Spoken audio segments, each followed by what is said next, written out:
1956, फिर 1999 और उसके बाद 2021, जहां किया है परफेक्ट 10 मुंबई में एजाज परफेक्ट पटेल ने। स्वागत है आपका ESPN cricket info match day Hindi में। मैं हूं सैयद और इस मैच पर चर्चा करने के लिए हमारे साथ जुड़ेंगे पूर्व भारतीय सलामी बल्लेबाज वसीम जाफर।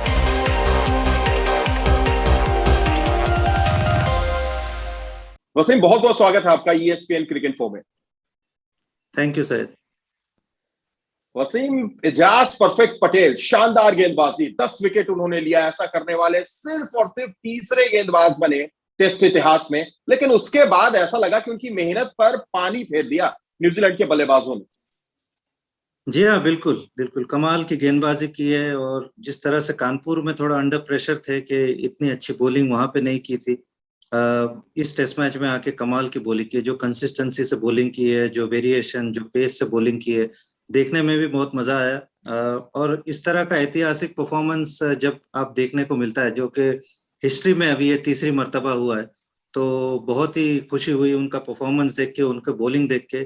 जाहिर सी बात है उनके बैटर्स ने उस तरह से रिस्पॉन्ड नहीं किया जिस तरह से उन्होंने बॉलिंग की थी, और दूसरे गेंदबाजों ने भी एक्चुअली उनको इतना सपोर्ट नहीं किया, क्योंकि ये जो स्कोर इंडिया ने बनाया है 325, कहीं ना कहीं ये विकेट के लिए थोड़ा सा ज्यादा ही है।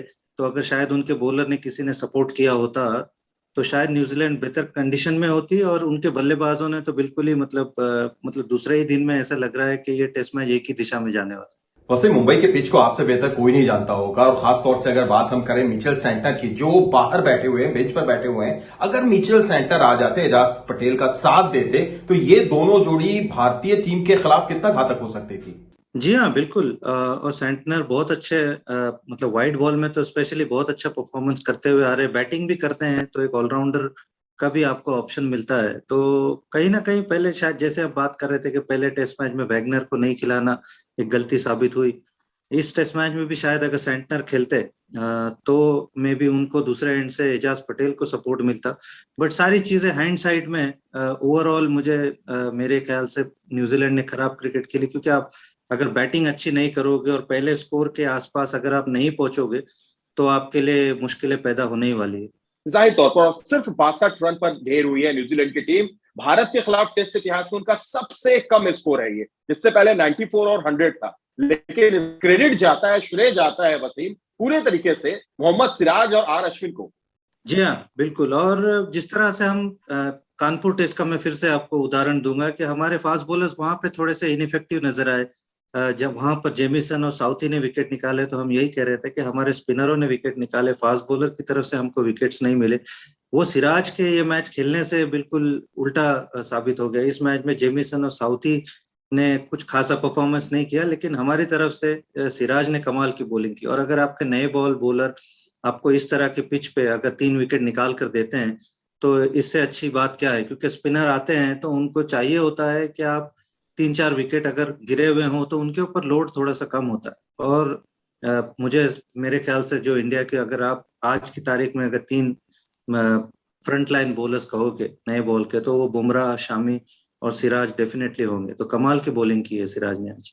और खास तौर से रणनीति की अगर मैं आपसे बात करना चाहूँ टॉम लेथम को लेकर, जो हमने कानपुर टेस्ट में नहीं देखा था। सिराज आते हैं, बाउंसर लगाते हैं और बाउंसर पर ही वो आउट भी होते हैं। तो क्या ये एक रणनीति, एक गेम प्लान का हिस्सा था? बिल्कुल। और वहां पर उन्होंने फील्डर लेकर बॉलिंग की थी, तो बिल्कुल वो प्लान में होगा, क्योंकि टॉम लेथम अक्सर आउट होते हैं।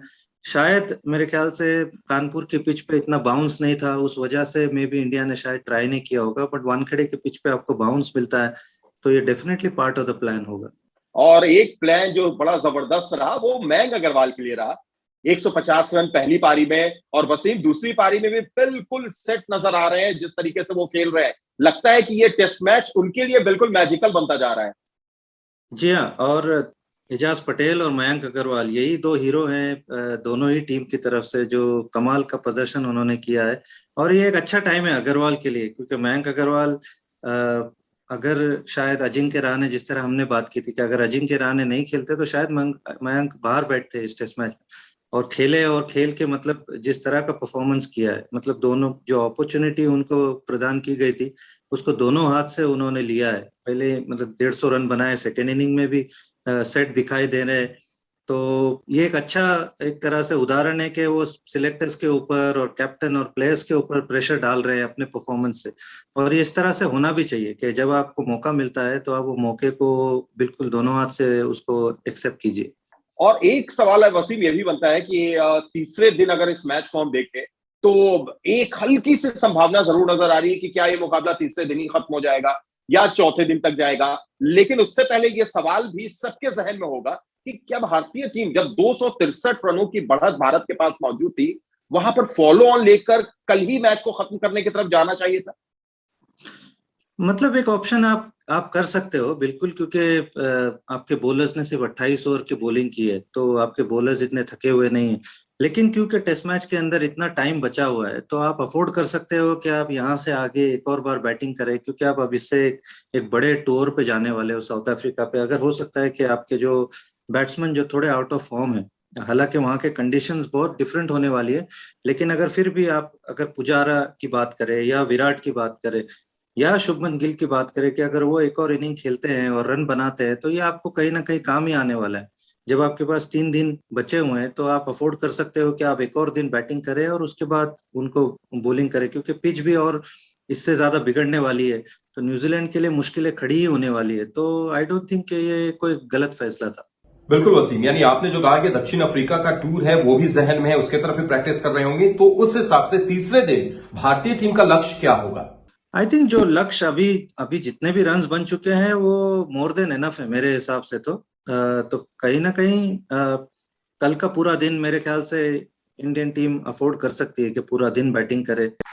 मे बी 4th डे अगर 1 घंटा भी अगर बैटिंग करके डिक्लेयर करता है तो भी मुझे लगता है कि 500 550 के, तो I don't think runs matter करते हैं, क्योंकि आपने ऑलरेडी जिस तरह की पिच खेल रही है उसके लिए काफी कुछ रन बन चुके हैं।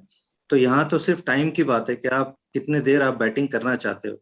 अगर आपके टॉप 6 या 7 ने बैटिंग कर ली है तो मुझे लगता है कि शायद आप डिक्लेयर कर सकते हो, क्योंकि फिर आप अगर नंबर 7 और नंबर 8 को कोई बैटिंग करने की कोई खासी जरूरत नहीं है, तो क्योंकि आपके मेन बैट्समैन अगर बैटिंग कर लिए और उनको प्रैक्टिस जो चाहिए वो मिल गई, तो आप अफोर्ड कर सकते हो कि आप वहां से डिक्लेयर करने के बारे में सोचो। चलिए बिल्कुल, तो सबकी नजर यही रहेगी कि क्या तीसरे दिन ये मुकाबला खत्म होता है या भारतीय टीम थोड़ा बल्लेबाजी करते हुए इस मैच को चौथे दिन तक भी ले जाने की कोशिश करती है। बहुत बहुत शुक्रिया वसीम जाफर आपका जुड़ने के लिए, तमाम बातचीत के लिए। शुक्रिया।